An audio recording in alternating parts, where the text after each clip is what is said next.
Bismillahirrahmanirrahim. Gelî insana malûme havîne biçer hatin zada çinîn û wextê biçera qediya anal rastê pirêze mane. Ji berê da piştîk pirêze dimînin hinek însan pirêza dişewitînin. Ana linkî ciya wa dest pêkine cacan em dibînin dûman radibe hinek ciya pirêza dişewitînin. Gelî insana Xuda Teala me insan olarak aniye dünyayı elhamdülillah em insanın û Xuda Teala dibe ki weka insana jiyan bikin zirarê nedin xwe jî nedin doğayê jî û nedin heywana jî. Îja maalesef bawer ki em zirarê didin xwe jî em didin vê dünya hanêka doğayê jî û em zirarê didin heywana jî. Kava ku pirêze tê şewitandinê di nava wê pirêzê da bi milyona heywan hene. Yani bi milyona morîstank hene, kosî hene, jojî hene, mal hene, dûpişk hene, kêzik hene, kurmik hene, icabında rovî hene, kîroşk hene vesaire vesaire bekî têjikê wan hebin, ew der hêlîna wan e, ew der gundê wan e, ew der mala wan e, ew der bajarê wan e.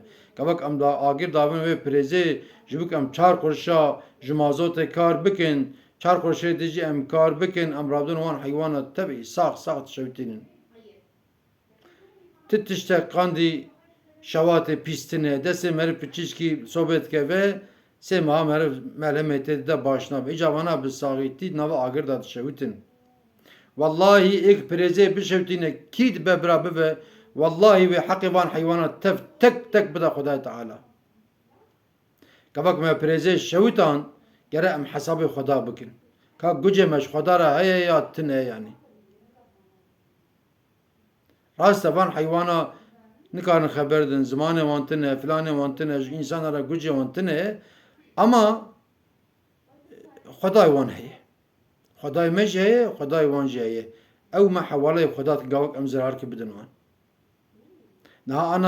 Nihana gelek insana hinek insan werin mala me bişewitînin, gundê me bişewitînin, bajarê me bişewitînin, em ê ça bikin? Em karibin em herin mahkemê başîr mêş bikin.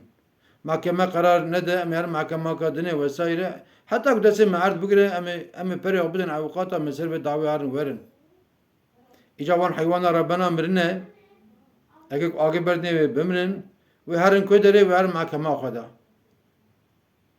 Wallahi mahkeme vê dünyayê belkî çare jera hebe, lê wallahi li mahkema Xuda kesînlikle çare tune. Kurê kî dibe bira ve kava wê pirêzê şewtan, roja mahşerê wê here ba mahkema Xuda wê hesabî bide.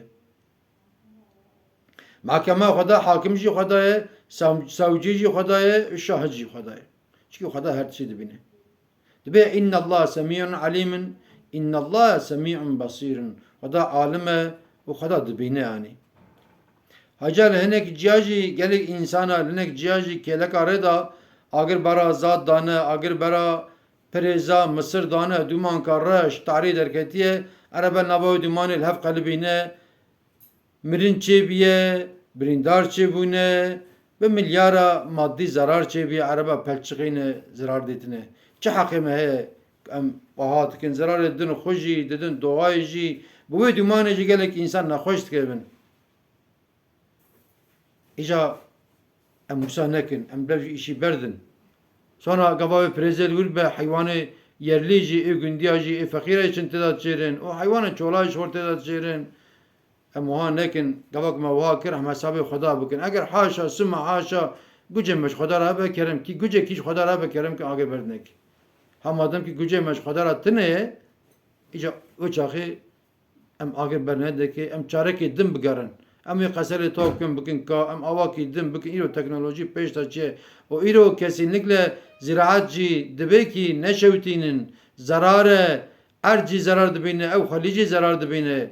Wallahi em zirarê gavak em bişewitînin, em zirarê didin xwe jî, didin erdê jî, didin heywana jî. Îca em baş düşünmüşün gelê insana, hûn te bimînin di xêr û xweşê da, hûn tev emanetê Xuda bin.